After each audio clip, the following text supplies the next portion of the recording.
مسند احمد میں حدیث کی معتبر کتاب میں موجود ہے۔ سیدنا قرہ رضی اللہ عنہ بیان فرماتی ہیں کہ نبی کریم صلی اللہ علیہ وسلم ہمارے پاس بیٹھا کرتے تھے، آپ کی مجلس ہوتی تھی اور ہم آپ سے دین سیکھا کرتے تھے، آپ ہمیں دین کے اصول سکھایا کرتے تھے۔ اور ایک شخص جو مدینے کے رہائشی نہیں تھا، وہ تھوڑا دور سے آتا تھا، لیکن وہ جب بھی نبی کریم صلی اللہ علیہ وسلم کی مجلس میں آتا تھا اپنے بیٹے کو ساتھ لے کے آتا تھا، چھوٹا بیٹا تھا، اس کو وہ ساتھ لے کے آتا تھا۔ تو ایک روز نبی کریم صلی اللہ علیہ وسلم نے اس سے ملاقات کے دوران یہ کہا کہ محسوس ہوتا ہے کہ تم اپنے بیٹے سے بہت زیادہ محبت کرتے ہو۔ تو انہوں نے جواب دیا، عرض کی، احبک اللہ کما احبہ، کتنا پیارا جواب دیا۔ وہ صحابی رسول عرض کرتے ہیں کہ اللہ کے رسول صلی اللہ علیہ وسلم، میری یہ خواہش ہے کہ جتنی میں اپنے بیٹے سے محبت کرتا ہوں اللہ آپ سے اتنی محبت فرمائے۔ مطلب کیا تھا کہ میں بہت زیادہ اپنے بیٹے سے پیار کرتا ہوں، بہت زیادہ محبت کرتا ہوں، اور میں چاہتا ہوں اللہ بھی آپ سے اتنا ہی زیادہ پیار کرے۔ تو یہ ایک بڑا پیارا جواب تھا۔ بہرحال وقت گزرتا گیا اور وہ صحابی رسول مجلس سے، نبی کریم صلی اللہ علیہ وسلم کی مجلس سے غائب رہنے لگے۔ ایک روز نبی کریم صلی اللہ علیہ وسلم نے صحابہ کرام سے پوچھا جو مجلس میں موجود تھے کہ وہ شخص جو اپنے بیٹے کو ساتھ لے کے آیا کرتا تھا وہ نظر نہیں آتا۔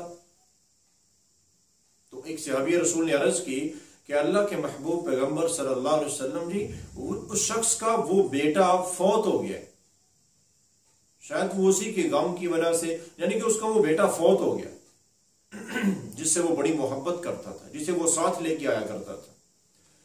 تو نبی کائنات صلی اللہ علیہ وسلم نے اس شخص سے ملاقات کی، ایز اے تعزیت، صحابہ کرام بھی ساتھ تھے۔ جب ملاقات ہوئی تو اس کو پریشان حال دیکھا تو آپ نے فرمایا کہ بیٹے سے بڑی محبت تھی، اللہ نے بیٹا دیا تھا، اللہ نے واپس لے لیا ہے، اور اگر تم اس پر صبر کرو، اس صدمے پر، یہ صدمہ بہت بڑا ہے، پیاری جتنی زیادہ پیاری چیز ہوتی ہے اس کے چھن جانے پر، چلے جانے پر صدمہ بھی اتنا ہی بڑا ہوتا ہے، اور اس بڑے صدمے پر صبر کا اجر بھی اتنا ہی زیادہ ہوتا ہے۔ تو آپ نے کیا فرمایا؟ آپ نے فرمایا کہ اگر تم صبر کرو اللہ کو راضی کرنے کے لیے، اللہ کی رضا کے لیے، تو فرمایا کہ یقین مانو قیامت کے دن جنت کے جس دروازے پر بھی تم پہنچو گے وہاں تمہارا بیٹا تمہارا انتظار کر رہا ہوگا۔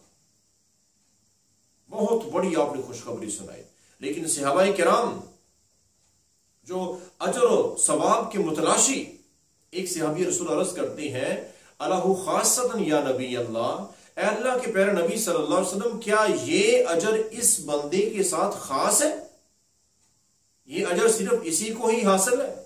او لکلنا، یا یہ ہم سب کے لیے ہے؟ تو آپ نے فرمایا بل لکلکم، یہ میری امت کے ہر شخص کے لیے ہے، جو بھی صدمات پر صبر کرے گا اللہ اس کو جتنا بڑا صدمہ ہوگا، جتنا بڑا وہ زیادہ صبر کرے گا اللہ اتنا ہی زیادہ اجر عطا فرمائیں گے۔ تو کوئی بھی محبوب چیز، والدین ہو، اولاد ہو، بیوی بچے کوئی بھی ہو، یا کاروبار، جہاں کہیں بھی نقصان، صدمہ، پریشانی ہو، وہاں پر جتنا بڑا صدمہ ہوگا اور ہم جتنا زیادہ صبر کریں گے یقیناً اللہ تعالیٰ اتنا ہی زیادہ اجر عطا فرمائیں گے۔ تو اس لیے کوئی شخص ایسا نہیں ہے جو کہہ سکے کہ میری زندگی میں مصیبتیں، پریشانیاں ہیں نہیں۔ ہر ایک کی زندگی میں آزمائشیں ہیں، لیکن ان پر صبر کرتے ہوئے استقامت اختیار کرنا یہ اللہ کو بہت پیارا لگتا ہے۔ اس لیے اللہ تعالیٰ کا فرمان ہے انما یوفی الصابرون اجرهم بغیر حساب۔ صبر ایک ایسا عمل ہے، فرمایا کہ جو بندہ بھی پریشانیوں مصیبتوں پر صبر کرتا ہے قیامت کو اتنا اجر دوں گا، اتنا اجر دوں گا بغیر حساب، وہ بندہ حساب ہی نہیں کر سکے گا، شمار ہی نہیں کر سکے گا، اتنا زیادہ اجر ہے۔ تو اللہ سے دعا ہے اللہ رب العالمین ہمیں بھی تمام قسم کی پریشانیوں مصیبتوں سے، پہلی تو بات ہے اللہ ہمیں محفوظ فرمائے۔